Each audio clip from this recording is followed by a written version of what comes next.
What's up, my boys and girls? So today I'm going to be replying to some questions. Some of my students have very, very good questions, and I thought it would be cool to show some of these questions here on YouTube, because this way more of you can listen to the question and to the answer. And some of these questions are really good. So let's get into it.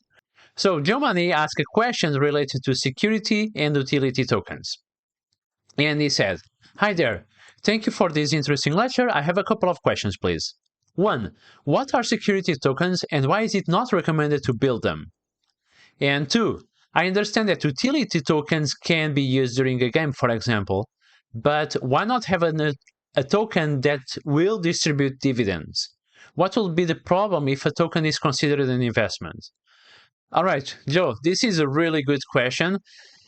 And the answer is that, okay, a security is an asset that represents an investment. And these kind of assets, for example, stocks of companies, need to be registered with the regulators of your country or with the SEC in the US. For example, Tesla stocks are a security because they represent an investment in the company and they pay dividends, or I don't know if Tesla stock exactly pays dividends, but they could pay dividends, and people invest in stocks expecting future profit, right?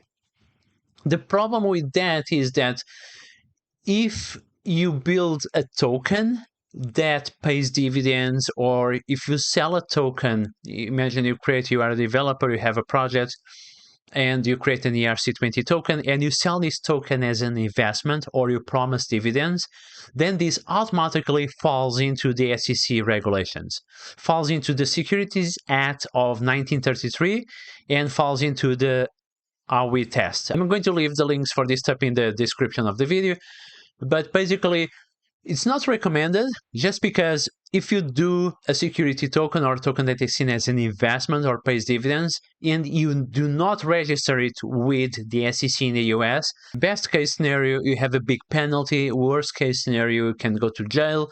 So it's really not recommended to do this unless you plan to register these tokens as a security. And then if you actually register the tokens as a security token, then you can only sell these tokens to accredited investors. What's an accredited investor? Accredited investor is an individual that has a total net worth, liquid net worth over $1 million, or net income, annual net income over $200,000. And that's why in most cases we don't want to build a security token, because then you'll be highly limited. You can only sell it to accredited investors. You cannot be like a token for the community, for everyone. And that's why, for example, tokens that are built inside games or marketplaces and so on, and thousands of tokens that we see, they are utility tokens. And so basically they are like just like points inside the game. They are a coin inside the game. But most legit projects, they cannot promise future returns. They cannot promise to be a good investment or to pay dividends and things like that, because otherwise you'll again fall into securities regulations.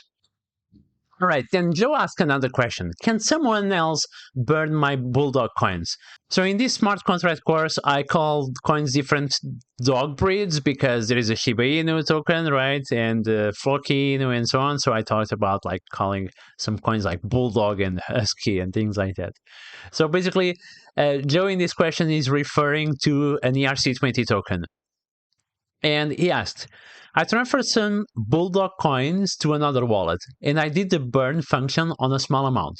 I noticed that the wallet that paid the gas fees is the one that suffered the burn of the Bulldog coins. So in other words, only the owner of the tokens can burn them. We cannot burn someone else's tokens. Does it sound right?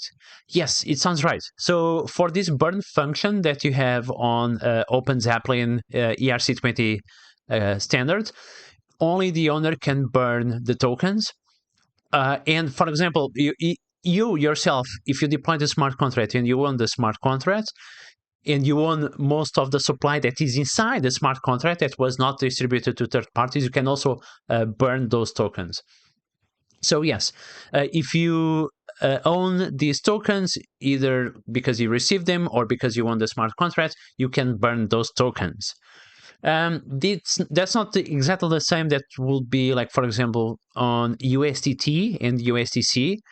they can remotely burn the USDT or USDC of the owners of these tokens. So it's a little bit different, that kind of burn. And in this case that you are asking, no, you cannot burn someone else's tokens. All right, finally, one more question from Timothy Olomid. Creating token on Binance Smart Chain network. Hello, Henry. I'm thinking today that Ethereum network is costly now, so the transaction fees on the Ethereum network are costly. Could you take us through a course where we can create our own token based on an alternative network such as the Smart Chain, please? It's actually very simple to do it.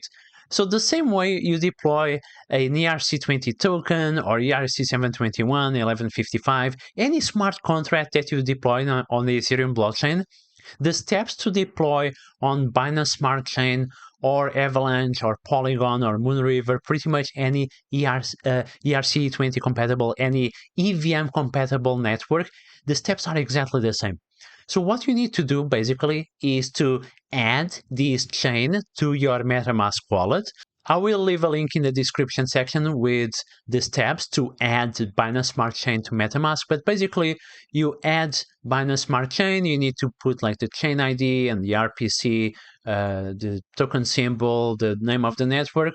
You click add, and then your MetaMask will be able to interact with Remix, where you are going to deploy the smart contract. So basically, the same steps that you'll do to deploy an ERC20 token on Ethereum, you just switch your MetaMask to Binance Smart Chain or to any other EVM compatible chain, and you follow the same steps. And when you click deploy smart contract, it will prompt your MetaMask, and you approve the transaction on the Binance Smart Chain, and voila, your smart contract is deployed on Binance Smart Chain. Of course, you will need to have a little bit of BNB token in your wallet in order to pay the gas fees, but it's as simple as that.